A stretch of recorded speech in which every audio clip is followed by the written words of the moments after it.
Assalamualaikum warahmatullahi wabarakatuh. Bertemu lagi dengan Ibu Priska. Kali ini kita akan mempelajari tentang teks eksposisi. Apa itu teks eksposisi? Teks eksposisi adalah teks yang memuat penilaian, dorongan, atau ajakan-ajakan tertentu kepada khalayak.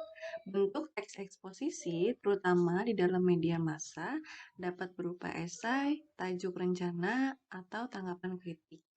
Jadi, teks eksposisi ini berisi tentang permasalahan-permasalahan yang ada, kemudian kalian nilai permasalahan itu, tapi harus disertai dengan data dan fakta, kemudian juga kalian harus mengisi ajakan-ajakan atau membuat ajakan-ajakan kepada masyarakat supaya orang mau mengikuti apa yang kalian perintahkan.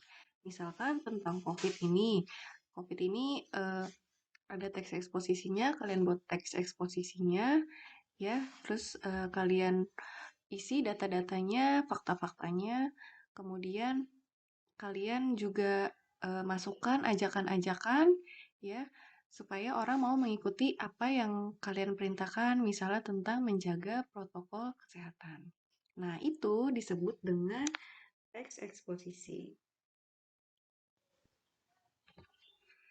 Ciri dari teks eksposisi yang pertama, memuat fakta dan pendapat. Ya, tadi kalau teks eksposisi berisi fakta, ya, berisi data-data. Jadi bukan hanya pendapat kalian saja, tapi harus diperkuat oleh data-data.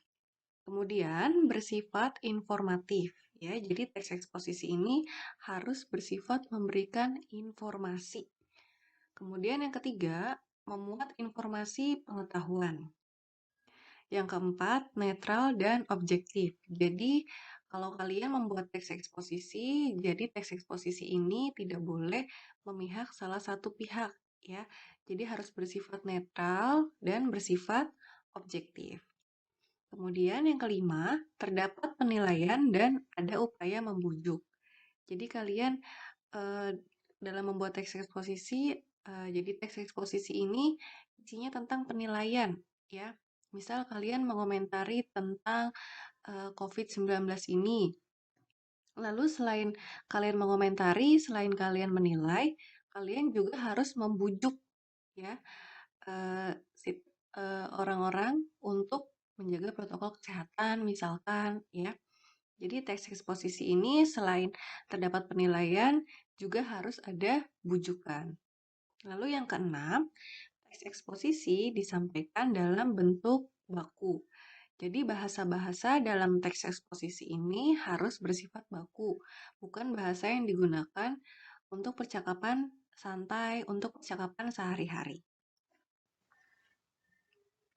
Kemudian teks eksposisi mempunyai unsur utama.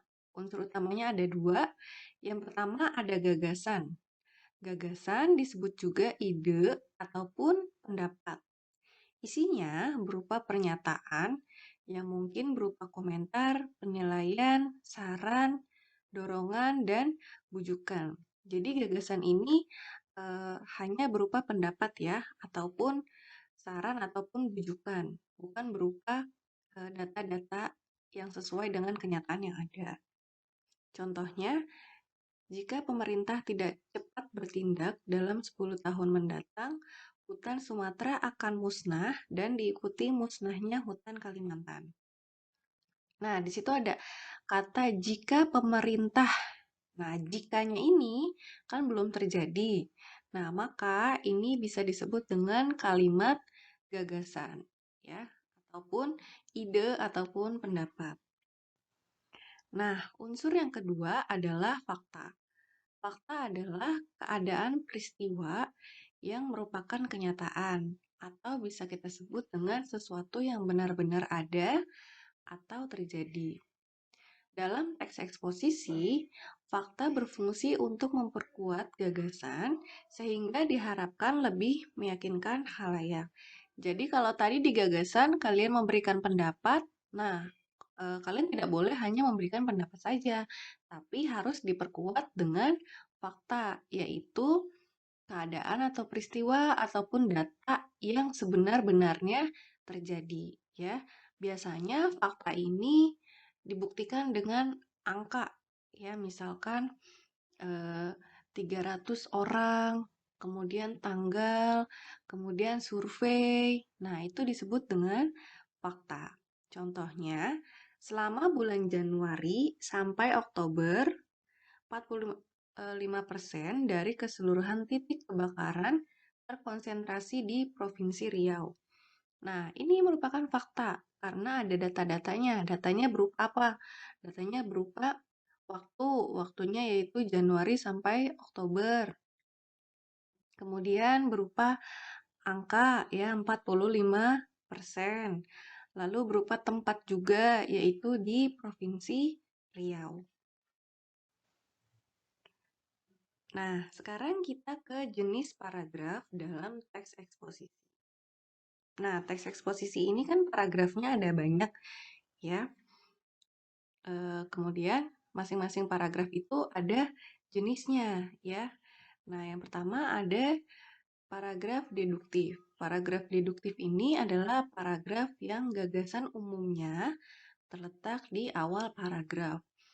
Kalian pasti sudah mempelajari gagasan umum di kelas 7, bahkan di SD juga sudah dipelajari. Ya, jadi gagasan umum itu adalah ide cerita yang akan dikembangkan dalam sebuah paragraf. Nah, kalau paragraf deduktif ini berarti gagasan umumnya terletak di awal paragraf. Nah, ini ada contoh tentang belajar mengajar yang dilakukan secara daring tanpa perlu tatap muka. Nah, di paragraf ini gagasan umumnya terletak di awal ya. Jadi yang sifatnya umum atau ide ceritanya itu ada di kalimat pertama. Nah, kalimat selanjutnya itu merupakan gagasan penjelas atau penjelasan dari gagasan umum. Kemudian yang kedua ada paragraf induktif. Paragraf induktif adalah paragraf yang gagasan umumnya terletak di akhir paragraf. Tadi kalau deduktif berarti adanya di awal paragraf, kalau induktif gagasan umumnya terletak di akhir paragraf. Di sini ada contoh tentang banjir ya, tentang warga yang sering membuang sampah ke dalam sungai ya.